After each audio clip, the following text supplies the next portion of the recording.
Halo para pendengar sekalian, selamat datang di podcast Aziz Nova dengan gue, Aziz.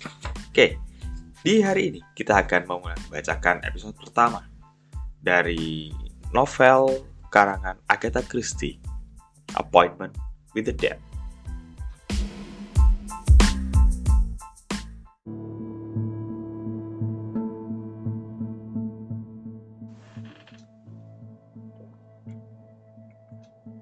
Bab 4. Terdengar suara batuk pelan diiringi bunyi napas khas Asma. Lalu perempuan bertubuh besar yang sedang merajut itu berkata, "Ginevra, kau lelah? Tidurlah." Si gadis melongo. Tangannya berhenti mencapik-capik sapu tangannya. "Aku tidak lelah, Ma." Betapa lembut dan indahnya suara gadis itu, pikir Dokter Kira. "Kau lelah? Mama selalu tahu. Dan Mama kira kau tidak akan bisa jalan-jalan besok." "Oh, tentu saja bisa, Ma. Aku toh tidak apa-apa." Dengan suara berat dan serak, si ibu berkata, "Tidak, besok kau pasti sakit." "Tidak," bantah si gadis. Tubuhnya gemetar. Terdengar suara lain yang lembut dan tenang. "Ayo, kau antar kau ke atas, Jimmy." Seorang perempuan muda bangkit, matanya lebar, tenang, berwarna keabu-abuan, rambut hitamnya disanggul rapi. Miss Boynton berkata, "Jangan, biarkan dia naik sendiri ke kamarnya." Si gadis berteriak, "Aku ingin ditemani Nadine."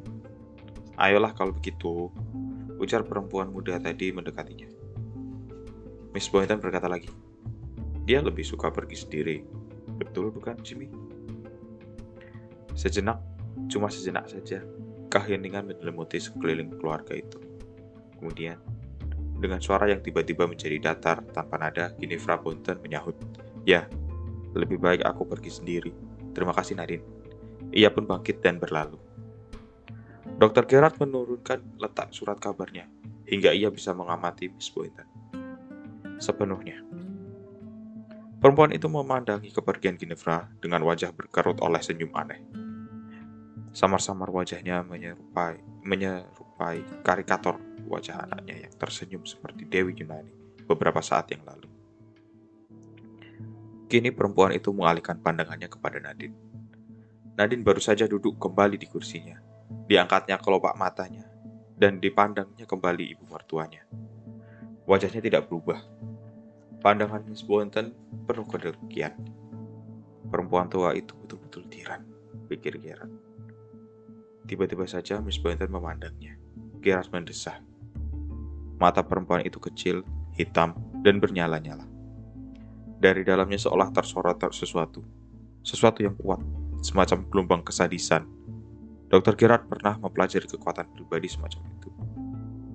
Ia sadar, kini bahwa Miss Boynton bukanlah perempuan tua yang bersikap sebagai tiran sekedar untuk memuaskan gengsinya. Perempuan itu benar-benar mempunyai kekuatan dalam. Dr. Gerard melihat persamaan sorot matanya dengan sorot mata seekor ular kobra. Miss Boynton memang tua dan menyakitkan. Tetapi bukan berarti ia tidak berdaya. Perempuan itu tahu benar apa artinya kekuatan.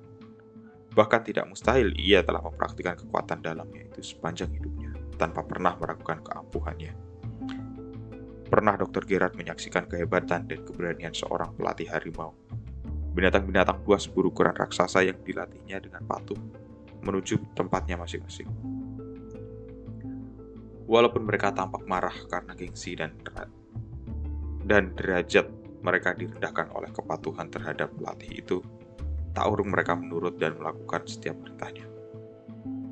Mata mereka geram dan menyorotkan kebencian yang amat sangat, tapi toh mereka menurut dengan ketakutan. Pelatih itu seorang perempuan muda. Wajahnya cantik, namun sorot matanya seperti Miss Boynton. "Undumstens," ujar Dr. Gerard kepada diri sendiri. Ia tahu sekarang apa yang tersembunyi di balik percakapan wajar yang didengarnya tadi. Kebencian, putaran arus kebencian. Pikirnya, kalau orang tahu apa yang sedang kupikirkan ini, mereka pasti menuduh ku gila. Diam-diam memberi label mengerikan kepada keluarga Amerika yang dengan rukun pesiar bersama di Palestina. Kemudian Dr. Gerard memerhatikan perempuan muda berwajah tenang yang disebut Nadine tadi. Pada jari manisnya terselip cincin kawin. Pada waktu Gerard memperhatikannya, perempuan itu sejenak melontarkan pandangannya kepada Lennox. Tahulah Gerard bahwa mereka suami istri. Tapi pandangan Nadine berurusan lebih menyerupai pandangan seorang ibu kepada anaknya ketimbang pandangan istri kepada suaminya. Pandangan ibu sejati yang ingin melindungi dan merasa khawatir. Ada satu hal lagi yang diketahui Gerard. Nadine satu-satunya orang dalam keluarga itu yang tidak berada di bawah kekuasaan Miss Boynton. Mungkin Nadine membenci perempuan tua itu. Tetapi yang jelas, ia tidak punya perasaan takut pada ibu mertuanya. Kekuatan dalam Miss Boynton sama sekali tidak mempengaruhinya. Nadine tampak muram dan khawatir akan suaminya. Tetapi ia sendiri bebas. Menarik sekali semuanya, ujar Dr. Gerard. Di tengah kekalutan ini, muncullah sesuatu yang bernapaskan kehidupan wajar, namun berpengaruh lucu. Seorang lelaki masuk. Ketika melihat keluarga Boynton di situ, ia pun langsung beranjak mendekati mereka. Wajah lelaki itu menyenangkan. Tampaknya lelaki setengah baya ini pun berkebangsaan Amerika. Pakaiannya rapi, dagunya licin, dan kumisnya tercukur rapi. Suaranya agak pelan dan monoton, namun cukup menyenangkan. Aku sedang mencari-cari kalian, ujarnya. Dengan hati-hati dijabatnya tangan mereka masing-masing. Apa kabar, Miss Boynton? Perjalanan ini tidak terlalu melelahkan, bukan? Jawab Miss Boynton cukup ramah. Tidak, kesehatanku memang tidak pernah bagus. Kau tentu tahu. Tentu saja. Sayang sekali. Tapi aku tidak sakit, tambah Miss Boynton. Dengan senyum ularnya, Nadine, pandai sekali merawatku. Betul kan, Nadine? Aku mencoba merawat Mama sebaik mungkin, Nadine berkata tanpa ekspresi. Aku yakin akan hal itu. Sahut laki-laki asing tadi dengan sungguh-sungguh. Bagaimana pendapatmu dengan kota Raja Daud ini, Lennox? Aku tak tahu, sahut Lennox tanpa semangat. Kau kecewa kan? Terus terang aku pun begitu mula-mula. Kau pasti belum banyak melihat-lihat. Carol menimpali. Mama tidak boleh kecapean. Ya, 2 jam sehari, cuma itu kekuatanku berjalan-jalan. Dengan ramahnya, lelaki asing tadi berkata, itu sudah bagus. Miss Boynton tertawa kecil, nadanya sumbang. Aku tak pernah menuruti keinginan badanku ini. Yang penting itu pikiran. Ya, pikiran. Gerard melihat Raymond, tersentak. Kau sudah melihat tembok ratapan, Miss Cobb? Oh, justru itu yang pertama-tama aku kunjungi. Mudah-mudahan Yerusalem bisa kuselesaikan dalam 2 hari ini. Sesudah ini, aku ingin minta jadwal perjalanan baru untuk menjelajahi tanah suci seluruhnya.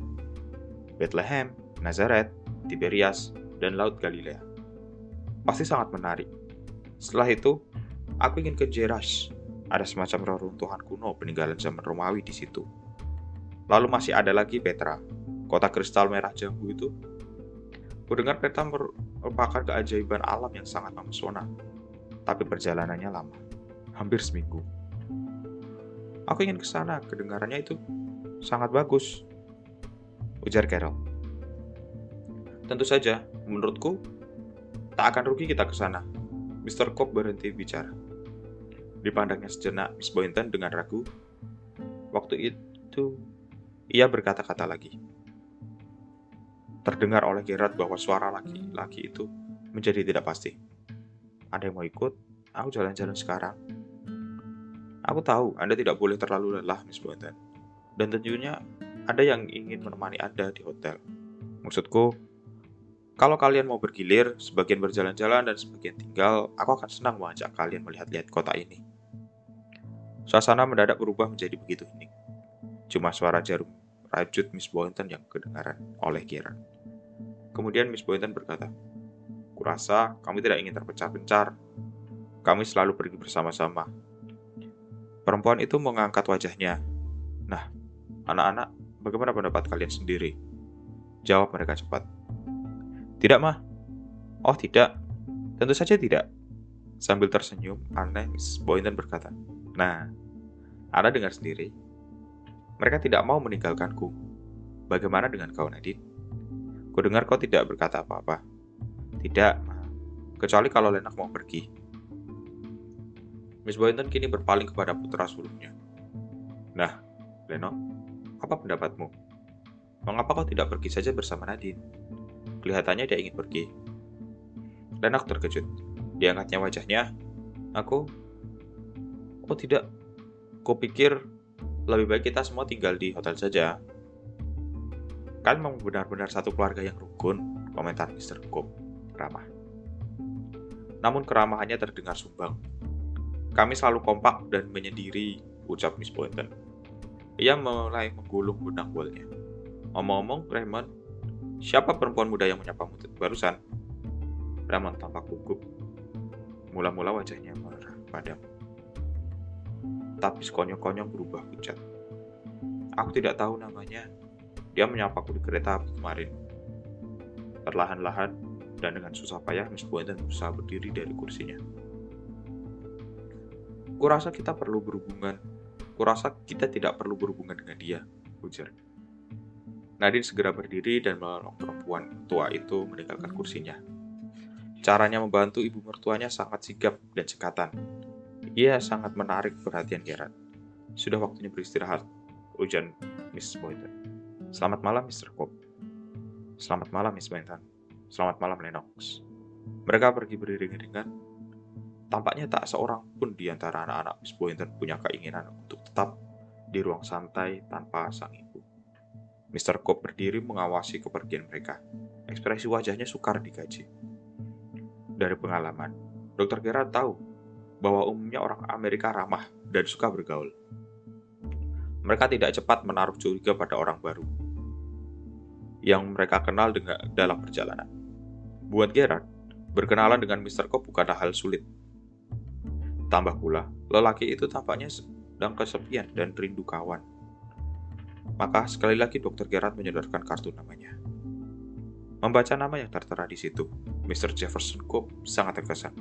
Oh, bukankah baru-baru ini Anda ke Amerika, Dr. Gerard? Musim gugur lalu, ya. Saya memberi kuliah di Harvard. Tentu saja, Anda termasuk dalam daftar dokter paling berkenamaan, Dr. Gerard. Saya dengar di Paris Anda sangat tersohor. Oh, pujian Anda berlebihan. Sama sekali tidak. Saya sangat beruntung bisa bertemu dengan Anda seperti ini. Ngomong-ngomong, rupanya sedang banyak orang beken berada di Yerusalem sekarang ini. Anda sendiri, Lord Whedon, Mr. Gabriel, Stenbaum, si ahli keuangan termasyhur itu, lalu Sir Manderstone, arkeolog Inggris itu. Lalu Lady Westholm, politisi Inggris yang sedang ngetop itu, dan detektif ulung Belgia, Hercule Poirot. Si kecil Hercule Poirot, dia ada di sini. Ya, kebetulan saya baca berita kedatangannya di koran kemarin. Mereka semua rupanya tinggal di Hotel Solomon. Tidak mengherankan, Solomon memang hotel paling bagus di sini. Mr. Cobb tampak senang. Dr. Gerard bisa bersikap sangat menarik dan menyenangkan kalau mau. Tak lama kemudian, keduanya tampak berjalan menuju bar. Setelah menghabiskan 2 gelas es whisky soda, Gerard berkata, "Saya lihat Anda tadi mengobrol dengan keluarga Amerika. Apakah keluarga Amerika rata-rata seperti itu?" Jefferson meneguk minumannya sambil berpikir, lalu berkata, "Tidak juga. Tidak, kelihatannya mereka begitu rukun." Pelan Mr. Cobb berkata, "Maksud Anda, mereka semua seperti terpatri di sekeliling ibunya." Itu memang benar, dia betul-betul wanita yang luar biasa. Oh, betulkah? Mengoreksi informasi dari Mr. Cobb tidaklah sulit. Saya pikir tidak ada salahnya saya ceritakan kepada Anda, Dr. Gerard. Akhir-akhir ini, saya sendiri sering sekali memikirkan mereka. Mungkin dengan menceritakannya kepada Anda, hati saya bisa sedikit lega. Anda tidak keberatan mendengarnya? Dr. Gerard menggeleng. Mr. Jefferson Cobb perlahan memulai ceritanya. Wajahnya tampak kebingungan. Terus terang, saya merasa khawatir. Miss Lennox Boynton, kenalan lama saya. Oh ya? Kalau tidak salah, dia itu perempuan muda yang rambutnya kehitam-hitaman tadi kan? Benar. Nadine namanya. Dia sangat mengagumkan Dr. Gerard. Saya kenal dia sebelum dia kawin. Ketika itu, dia masih menjadi siswa calon perawat di rumah sakit. Kemudian dia pergi berlibur ke tempat keluarga Boynton dan kawin dengan Lennox. Ya, Jefferson Cobb sekali lagi meneguk whisky sodanya, lalu ia meneruskan. Akan saya ceritakan sedikit riwayat keluarga Boynton, Dr. Gerard. Ya, oh, saya akan senang sekali mendengarnya.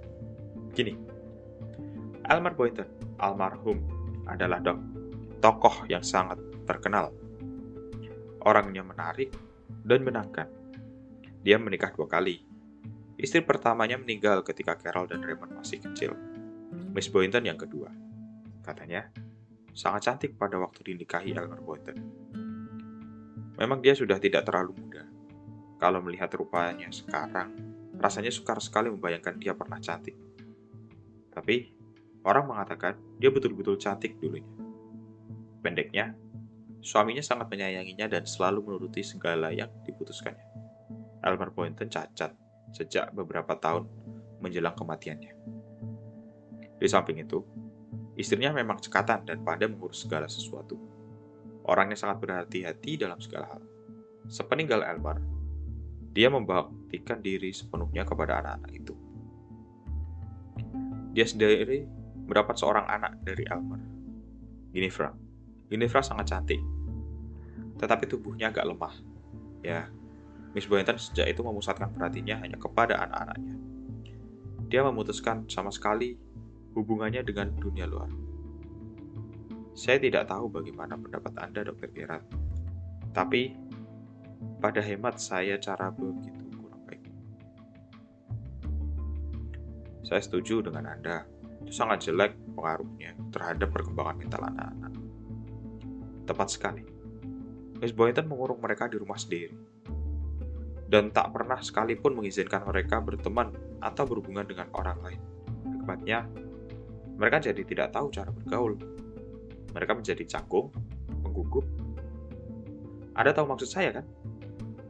Mereka jadi tidak bisa hidup bermasyarakat, dan menurut saya, itu jelek sekali. Sangat jelek. Saya tahu maksud Miss Boynton baik, cuma caranya itu yang berlebihan. Mereka tinggal serumah. Ya, anak lelakinya tidak ada yang bekerja. Oh, tidak. Elmer Boynton memang orang kaya. Semua kekayaannya diwariskan kepada istrinya, dengan syarat harus dipergunakan untuk menghidupi anak-anaknya. Jadi, anak-anak itu tergantung sepenuhnya pada ibu mereka dalam hal keuangan. Begitulah. Dan Miss Boynton berkeras agar mereka semua tetap tinggal di rumah. Mereka tidak diizinkan pergi keluar rumah, apalagi cari pekerjaan. Ya, mungkin kebijaksanaannya itu beralasan. Uang mereka toh sudah banyak. Buat apa lagi mereka mesti kerja? Meskipun begitu, menurut saya, bekerja untuk laki-laki merupakan vitamin. Bukan cuma itu, mereka sama sekali tidak punya hobi. Tak pernah main golf, tak pernah dansa. Pendeknya, tak pernah melakukan kegiatan yang umumnya dilakukan orang-orang muda. Mereka cuma berdiam diri di rumah. Rumahnya memang besar, tapi letaknya jauh dari mana-mana. Oh, terus terang, Dr. Gerard, saya pikir semuanya ini tidak benar. Saya setuju dengan Anda, Dok. Ujar Dr. Gerard. Tidak seorang pun di antara mereka punya jiwa sosial. Bisa dibilang, mereka itu tidak punya semangat kemasyarakatan sama sekali. Memang mereka sendiri rukun, tapi ya, masa berhubungan antara mereka-mereka saja?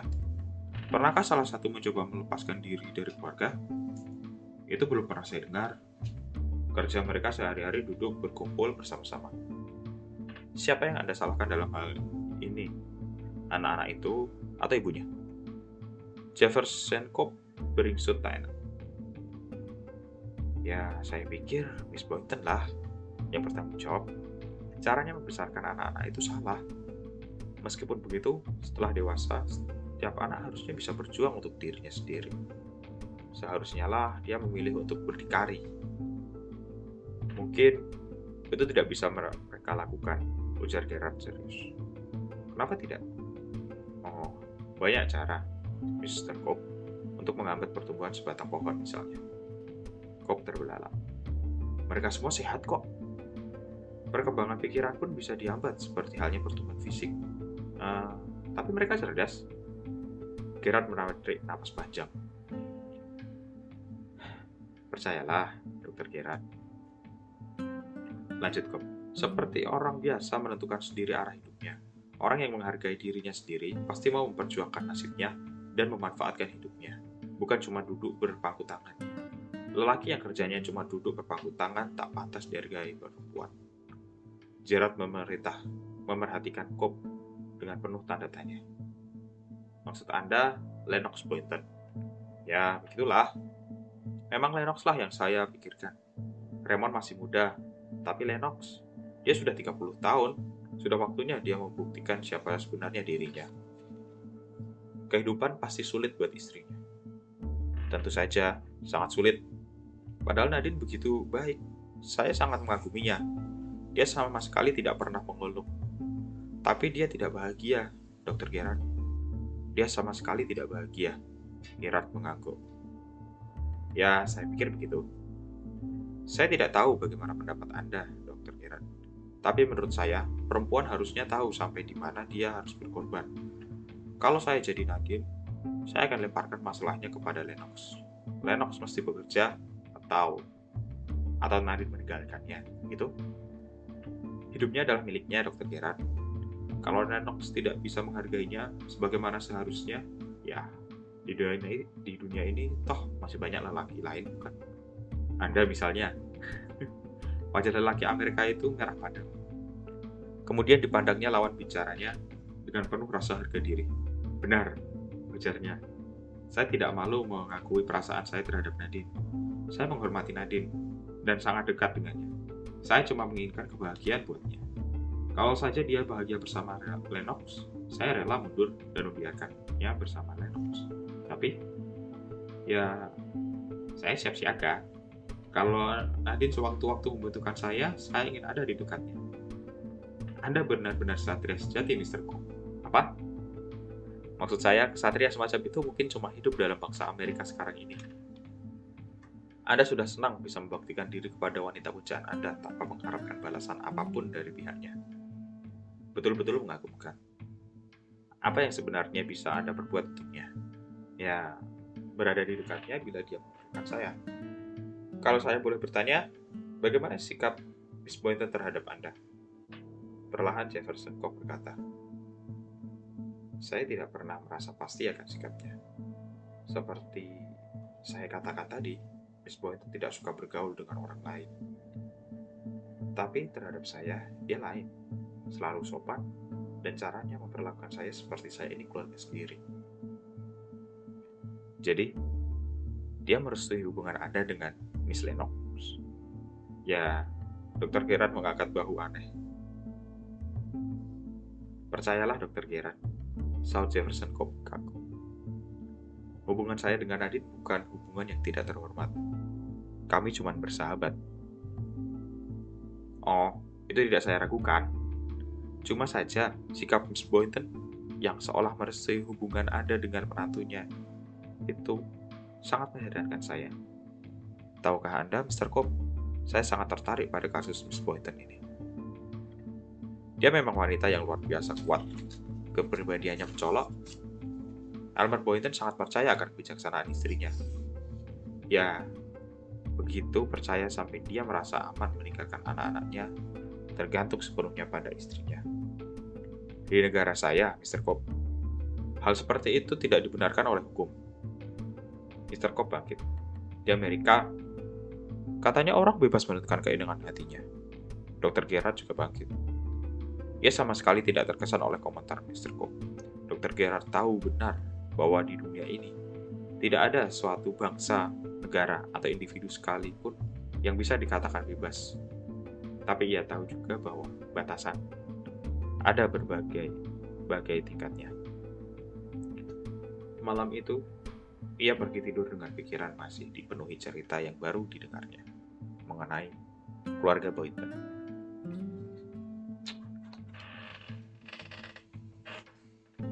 Bab 5. Sarah King berdiri, tidak jauh dari sebuah kuil, Kuil Haram Asy-Syarif. Ia membelakangi masjid kubah batu. Sementara itu, gemericik air mancur terdengar sejuk di telinganya. Serombongan turis lewat di dekatnya tanpa mengusik suasana tentram di situ. Heran, pikir Sarah, batu besar ini pernah dijadikan tempat penyiksaan oleh bangsa Yahudi. Kemudian, Daud membelinya dengan 600 budi emas dan menjadikannya tempat suci. Sekarang yang terdengar cuma ribuan celoteh turis dari berbagai penjuru dunia. Sarah mengenal. Tampak olehnya sebuah masjid yang berdiri megah mempesona. Dalam hatinya timbul pertanyaan, mungkinkah bait Allah akan menjadi seindah ini tanpa masjid itu? Sarah mendengar bunyi langkah kaki rombongan lain, dan tak lama kemudian tampaklah rombongan itu keluar dari dalam masjid. Ternyata mereka keluarga Boynton, ditemani oleh seorang pemandu wisata Arab yang lincah. Miss Boynton dituntun oleh Raymond dan Lennox. Nadine dan Mr. Cook berjalan agak di belakang mereka, sedangkan Carol sendirian di deretan paling belakang. Sementara mereka berjalan, tak sengaja Carol melihat Sarah. Sejenak ia tampak ragu, lalu tiba-tiba ia berbalik dan lari menyeberang pelataran yang memisahkan mereka. "Maaf," ujarnya terengah-engah. Aku merasa perlu menerangkan sesuatu kepadamu." "Ya," sahut Sarah. Tubuh Carol gemetar, wajahnya pucat. "Ini mengenai kakakku. Waktu itu, kau menyapanya kemarin. Pasti kau pikir dia tidak tahu aturan. Itu bukan maksudnya, tapi dia tidak bisa berbuat lain. Percayalah padaku." Sarah merasa geli. Gengsi dan seleranya serasa dijatuhkan. Mengapa gadis aneh ini mesti berlari-lari menghampirinya dan minta maaf buat kakaknya yang sombong? Komentar spontannya sudah berada di ujung lidah, namun segera Sarah mengubah pikirannya. Gadis yang berdiri di hadapannya ini sungguh-sungguh tulus. Sesuatu dalam diri Sarah menyuruhnya bertindak sebagai dokter, mencari apa yang sebenarnya dibutuhkan oleh gadis yang ketakutan ini. "Coba ceritakan," ujarnya ramah. "Dia mengobrol denganmu di kereta api, kan?" tanya Carol. Sarah mengaku, "Ya, aku mengajaknya bercakap-cakap." "Oh, itu sudah pasti. Tidak mungkin sebaliknya. Tapi kemarin itu Ray takut." Mendadak Carol berhenti. "Takut?" Wajah Carol yang pucat mendadak kemerah-merahan. "Oh, aku tahu. Semua ini kedengaran janggal. Gila. Mama, dia kurang sehat dan tidak suka kalau kami bergaul dengan orang lain. Tapi aku tahu, Ray. Ray ingin berkawan denganmu." Hati Sarah tertarik mendengarnya. Belum sempat ia mengucapkan sesuatu, Carol sudah menyambung. "Aku tahu, yang kuceritakan ini kedengarannya aneh. Tapi, kami ini memang bukan keluarga normal." Carol memandang berkeliling seperti ketakutan. "Aku harus pergi," bisiknya. "Nanti ketahuan aku ngobrol denganmu." Sarah berkata tegas, "Apa salahnya? Kalau kau memang ingin mengobrol denganku, kita bisa mengobrol sambil berjalan perlahan-lahan." "Oh, jangan." Carol mundur. "Aku dilarang mengobrol dengan orang lain." "Apa salahnya sih?" tanya Sarah. "Sungguh, aku tidak boleh. Mama nanti..." "Memang," ujar Sarah tenang. "Kadang-kadang orang tua tidak sadar anaknya sudah besar. Mereka menganggap anaknya masih kecil dan perlu diatur. Tapi, bukan berarti si anak harus terus-terusan mengalah. Orang harus bisa memperjuangkan hak-hak pribadinya." Carol bergumam. "Kau tidak mengerti. Kau sama sekali tidak mengerti." Sambil mempermainkan jari-jari tangannya dengan gelisah. "Memang orang sering mengalah untuk menghindari percekcokan. Percekcokan memang tidak menyenangkan. Tapi tidak ada ruginya bila cekcok itu demi memperjuangkan kebebasan." "Kebebasan?" tanya Carol. "Kami tidak pernah bebas, dan tidak akan pernah bebas." "Omong kosong," jatuh Sarah. Carol mendekat, disentuhnya lengan Sarah. "Dengar, akan kujelaskan semuanya supaya kau mengerti. Sebelum menikah, Mama, dia itu sebetulnya ibu tiriku. Bekerja di penjara sebagai sipir. Ayahku gubernur. Setelah menikah dengan papa, mama meneruskan sikapnya sebagai sipir terhadap kami. Itu sebabnya hidup kami serasa dalam penjara. Sama sekali lagi, ia memandang ke sekelilingnya dengan ketakutan. Keburu mereka tahu, oh, aku harus cepat-cepat bergabung dengan mereka lagi. Sarah menahan gadis itu waktu ia hendak lari meninggalkannya. Sebentar, kita mesti ketemu dan ngobrol lagi. Tidak mungkin, aku tak akan bisa. Ah, pasti bisa, ujar Sarah pasti. Datanglah ke kamarku setelah kau pamit tidur malam nanti. Kamarku nomor 319. Sarah melepaskan pegangannya. Carol segera melompat dan berlari kembali ke lingkungan keluarganya. Sarah diam memandang kepergian gadis itu. Ketika tersadar dari lamunannya yang melayang jauh mengikuti kepergian Carol, didapatinya Dr. Gerard berada di sampingnya. Selamat pagi, Miss King. Baru ngobrol dengan Carol Boynton. Ya, begini ceritanya. Sarah mengulang obrolannya dengan Carol. Pada suatu ketika, Gerard menyela. Oh, jadi dia itu bekasi berbicara. Mungkin itulah jawabannya. Maksudku, itu sebabnya dia menjadi seperti tiran. Apakah itu kebiasaannya sewaktu menjadi sipir? Gerard menggeleng. Bukan begitu. Kelihatannya ada semacam dorongan kuat. Sifat tirannya itu bukan timbul karena profesinya sebagai sipir, tetapi sebaliknya. Dia menjadi sipir karena dia menyukai ketiranian itu sendiri. Menurut teoriku, nafsunya untuk menguasai orang lainlah yang mendorongnya memilih profesi itu. Wajah Gerard tampak keruh. Banyak hal yang pada diri seorang itu laten sifatnya. Setiap orang pada dasarnya mempunyai keinginan berkuasa, berbuat jahat, dan sebagainya. Cuma saja keinginan-keinginan itu terpendam. Seringkali, malah keinginan tersebut tidak disadari adanya. Tapi itu memang sifat manusia yang menurun, Miss King. Kita menutup mata dan menyangkal adanya nafsu macam begitu pada diri kita. Tapi ada kalanya, nafsu itu begitu kuat. Sarah bergidik. Aku tahu. Semua itu bisa kita lihat di sekitar kita dari hari ke hari. Dalam dunia politik, dalam tingkah laku bangsa-bangsa, reaksi dari kemanusiaan, iba, persaudaraan, ajarannya sering terdengar bagus. Misalnya, ajaran rezim yang bijaksana, pemerintah yang adil, dan sebagainya. Tapi, bila ditinjau latar belakangnya, sama saja, kejahatan, rasa takut. Bila dibebaskan, manusia akan mudah sekali menunjukkan sifat-sifat aslinya. Senang berbuat jahat demi kepentingan pribadinya. Manusia tidak lain adalah hewan yang seimbang. Dia mempunyai sifat kebutuhan utama, bertahan, mempertahankan diri. Terlalu agresif sama fatalnya dengan diam. Dia harus mempertahankan diri.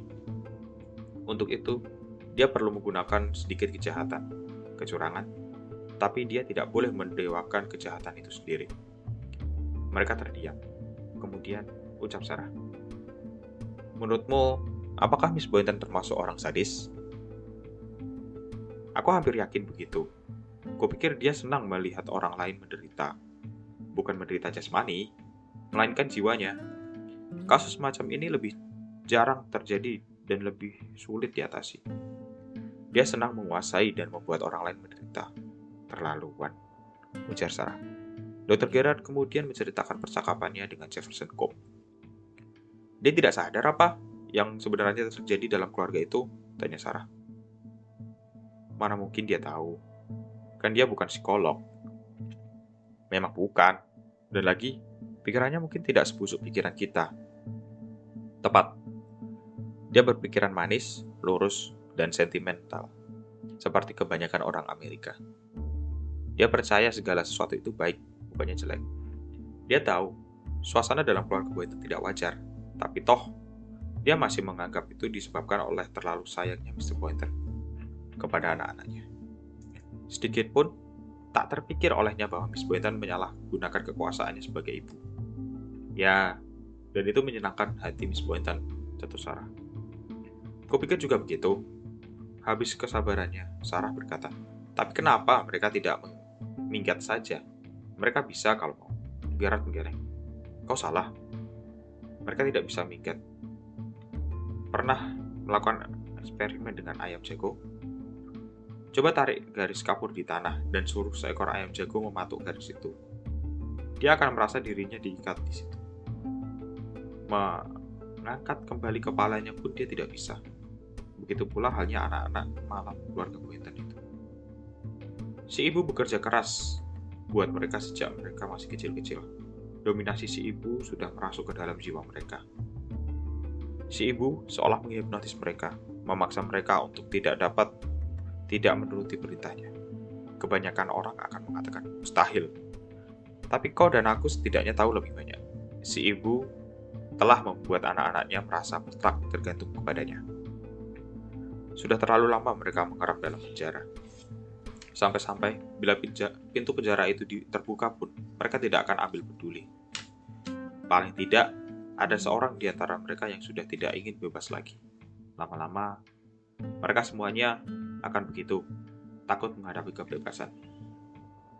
Lalu bagaimana kalau Miss Boynton mati? Tanya Sarah logis. Gerard mengangkat bahu. Tergantung kapan matinya. Kalau sekarang, ya mungkin belum terlalu terlambat. Raymond dan Carol masih muda. Mereka masih bisa menjadi manusia normal. Lennox kelihatannya dia sudah terlalu jauh terpengaruh. Dia sudah seperti orang yang tak punya harapan. Sikapnya pasrah begitu saja. Lagi-lagi, Sarah merasa tidak sabar. Mestinya istrinya berbuat sesuatu. Dia harus menolong suaminya. Siapa tahu, dia sudah mencoba tapi gagal. Bagaimana pendapatmu mengenai istri Lennox? Apakah dia juga dikuasai oleh ibu mertuanya? Gerard menggeleng. Tidak, kupikir Miss Boynton tidak bisa menguasai istri Lennox. Itulah sebabnya, diam-diam dia sangat membenci menantunya. Lihat saja cara Miss Boynton melihatnya. Dahi Sarah berkerut. Kau tidak mengerti? Apakah istri Lennox tidak tahu yang sebenarnya terjadi dalam keluarga suaminya? Kupikir tahu. Ujar Sarah. Satu-satunya jalan, si ibu mesti disingkirkan. Caranya gampang. Masukkan saja sedikit arsenik dalam tehnya. Lalu tambahnya mendadak. Lalu, bagaimana pendapatmu mengenai si kecil? Maksudku, gadis berambut merah itu. Dahi Gerard ganti berkerut. Aku tidak tahu. Anak itu aneh sekali. Katanya, Ginevra Boynton itu anak kandung Miss Boynton. Ya, mungkinkah karena Ginevra itu anak sendiri, lalu sikap Miss Boynton jadi lain terhadapnya? Perlahan Gerard berkata, kupikir orang seperti Miss Boynton tidak akan peduli lagi siapa korbannya. Dia tidak peduli apakah itu orang yang paling disayanginya sekalipun. Sebentar Gerard diam, lalu katanya, kau orang Kristen? Perlahan Sarah menjawab. Aku sendiri tak tahu. Aku belum pernah menganggap diriku beragama apapun. Tapi sekarang ini, aku jadi bimbang. Aku merasa kalau aku bisa menyapu bersih gedung-gedung ini semua sekte dan persekcokan sengit di antara gereja Kristen sendiri. Mungkin aku bisa menyaksikan tubuh Kristus yang damai duduk di atas keledai menuju Yerusalem dan menaruh kepercayaan kepadanya. Gerard berkata dengan suara dalam. Paling tidak, aku sendiri percaya pada salah satu ajaran Kristus. Kebahagiaan ada dalam kesederhanaan. Aku dokter. Aku tahu betul bagaimana ambisi untuk meraih keberhasilan untuk memperoleh kekuasaan bisa menyebabkan penyakit pada jiwa manusia. Kalau ambisi itu terpenuhi, manusianya menjadi sombong, kasar, dan ini lebih puas lagi. Bila tidak terwujud, bila ambisi seorang tidak pernah terwujud, cuma rumah sakit jiwalah yang bisa memberi predikat kepadanya. Rumah sakit jiwa itu isinya orang-orang yang tidak bisa menerima kenyataan bahwa dirinya cuma tergolong kaum yang cukupan saja, atau bahkan yang kekurangan. Karenanya, mereka lalu menciptakan jalan buat melarikan diri dari kenyataan dan menutup diri terhadap hidup dan untuk selama-lamanya. Tiba-tiba Sarah menyentuh. Sayang, coba Miss Boynton dimasukkan ke rumah sakit jiwa. Gerard menggeleng. Tempatnya bukan di situ. Yang di situ cuma mereka yang gagal. Miss Boynton lebih gawat lagi. Dia termasuk yang berhasil. Impiannya sudah terwujud. Sarah berkedip. Mestinya yang seperti itu tidak terjadi.